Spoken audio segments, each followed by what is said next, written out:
Hello everybody, welcome to another episode of Erickson TV. Curtis here with Lauren. Hello Lauren. Hey everybody. Hey Lauren, our last two episodes, which I advise all of you to take a look at if you haven't seen them yet, we talked about the college funding crisis and the amount of student loans and how the student loan balance is bigger than the combined credit card debt. Right. And then we talked about some specifics about how difficult it is to get out of student loans if you can't pay them. So I thought we would kind of now turn the page to the take a more proactive stance about how to make college a better investment. If you have a child or a grandchild or a family friend that is trying to look at going into colleges, how to make it a better investment, a better return on investment. And so there's some obvious ones, that we're not going to cover, such as if you have a great student that can qualify for all these scholarships and grants. That's that's great. That takes care of itself. But we're talking about the student that is maybe a decent student but is not able to get those type of scholarships and grants. Right. And how to avoid student loan debt. Right. One of the things that I was just reading in a book is because my son Austin's about to go to college and he's a junior in high school this year, so he's got another year to go. We're already starting to kind of do our plan of attack. But the value of getting an undergraduate degree from like an Ivy League type of school or a prestigious school, what the studies are showing is that the median salary income and the jobs that they're taking upon the graduation from a four-year school does not really make that much difference whether it's a state university or an Ivy League school.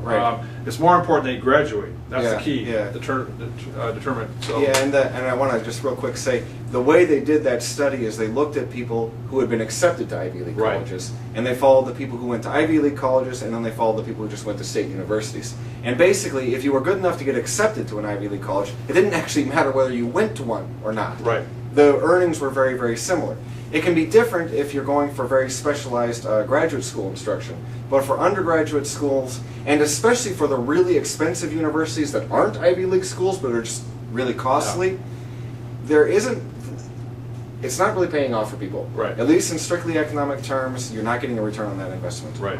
And to add to that is that we're comparing the cost of tuition. People have been complaining here in Washington State about how, for instance, our state universities are going up to $13,000, $14,000 per year in tuition. Well, most of the Ivy League schools and most of the private schools that are trying to be Ivy League type schools, they're at $40,000 to $50,000 a year. And if you times that by 4 to 5 years, that's a significant difference. Yeah.